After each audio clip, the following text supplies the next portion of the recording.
My wife Jane and I have been married for nearly 40 years, and we have 4 kids and 7 grandkids. As you can imagine, we've learned a lot along the way. Some of what we've learned came from trying out new things that succeeded, but other lessons came from our missteps and well-intentioned but wrong choices. I hope you'll be able to gain some wisdom from our highs and lows without having to make the same mistakes we did. My life in ministry started with me serving as a youth pastor and then a family life pastor for about a decade. After working full-time in a church during that period, I felt God leading me to start Winning at Home in 1995, and I have been leading the ministry since then. What started out as me traveling and speaking at churches, companies, and nonprofit organizations has now grown into a multi-site ministry that offers speakers, counselors, and coaches to people at all ages and stages of family development, and also produces resources and events geared toward helping them lead Christ-centered homes. In this book, I will partner with several of the credentialed counselors, coaches, and pastors who work with me here at the ministry. They will each contribute to chapters that focus on their specific areas of training and experience. Together, we'll address many of the challenging topics that you're facing as you navigate raising children and teens in a world that doesn't always share our values. This book will address some complex issues that you may not hear addressed in faith-based settings very often.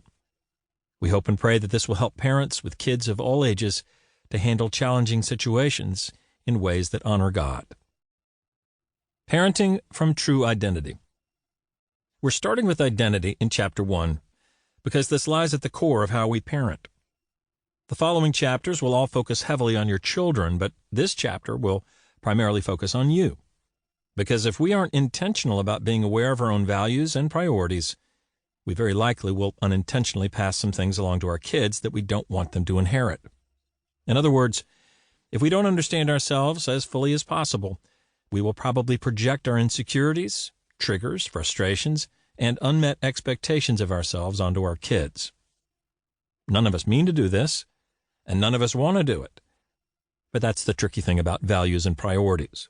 We will pass them on because we will naturally punish or celebrate our kids disproportionately in the areas where we have strong opinions. Think about the parent who is a little too into their child's sports team, or the parent who pushes pageants or certain professions onto their kids. If we as parents aren't okay with ourselves and don't know where our value comes from, we can fall into a pattern of trying to live vicariously through our children, hoping they will accomplish some of the things that we failed to accomplish when we were younger. On the face of it, that might not seem like a bad thing, but all you have to do is go online and search for sports dad or stage mother to find stories and experiences of people who got too carried away and tried to achieve some of the things they hadn't in their own lives with their children. That's not to say that if you don't figure out your own identity, you'll definitely find yourself going that far, but if you aren't reasonably secure in your own identity, then you are likely to project some of your hopes and dreams onto your children in unhealthy ways. This part of the discussion is a nuanced one, though, because it's absolutely possible to encourage your kids to do their best and to excel in sports or school or work without it coming from an unhealthy place in your own heart. In fact, encouraging them to excel at those activities is a good thing. That's what makes this so hard.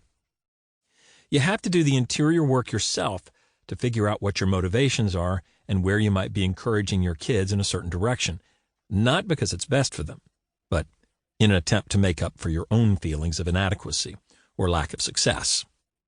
This can show up in encouraging them to date a lot, to be fashionable, to drive the right car, or any number of things. But this chapter will be less about the specific ways this can play out negatively for your kids and more about how to find security and stability in your own identity. Much of our culture is driven by status or achievement. You may know this by the phrase, keeping up with the Joneses, or the more recent idea of conspicuous consumption, buying things that are expensive, mostly due to the fact that they're expensive.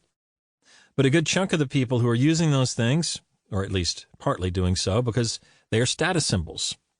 It's a simple way to alert somebody else who is in the know that you know about a specific item and that you have the ability to pay for it.